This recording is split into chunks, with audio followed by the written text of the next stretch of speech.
The Most Wonderful Egg in the World, written and illustrated by Helme Heine. Once upon a time, a long time ago, 3 hens were quarreling about which of them was the most beautiful. Dottie had the most beautiful feathers. Stalky had the most beautiful legs. And Plummy had the most beautiful crest.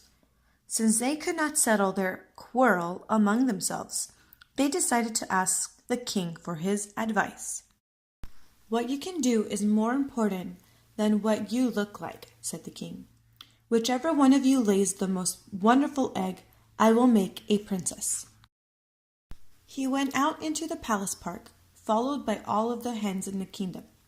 Dottie preened her beautiful feathers before settling herself in the wet grass. It was not long before she cackled, stood up, and stepped aside. Everybody was speechless.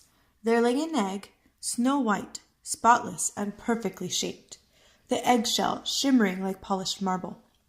"This is the most perfect egg I have ever seen," cried the king, and all the hens nodded. Then it was Stalky's turn. Everybody felt a little sorry for her. They knew she could not lay a more perfect egg. It was impossible. After 10 minutes, Stalky cackled, got up, and stretched her legs proudly in the morning sun. The king clapped his hands for joy. There lay an egg of such size and weight that even an ostrich would have been jealous. "This is the biggest egg I have ever seen," cried the king, and all the hens nodded.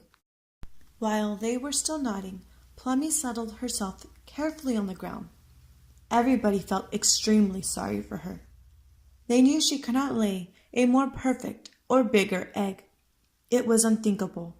Modestly, with cast-down eyes, she sat there. Then, with only a small cackle, she got up to reveal an egg that would be talked about for the next 100 years.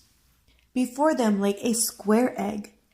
Each side was straight, as if it was drawn with a ruler, and each surface shone in a different color. "This is indeed the most fantastic egg I have ever seen," cried the king, and all the hens nodded. It was impossible to say which egg was the most wonderful, so the king decided that all 3 hens, Dottie, Stalky, and Plummy, should be made princesses. And from that day on to this, they have been the best of friends and have happily gone on laying extraordinary eggs.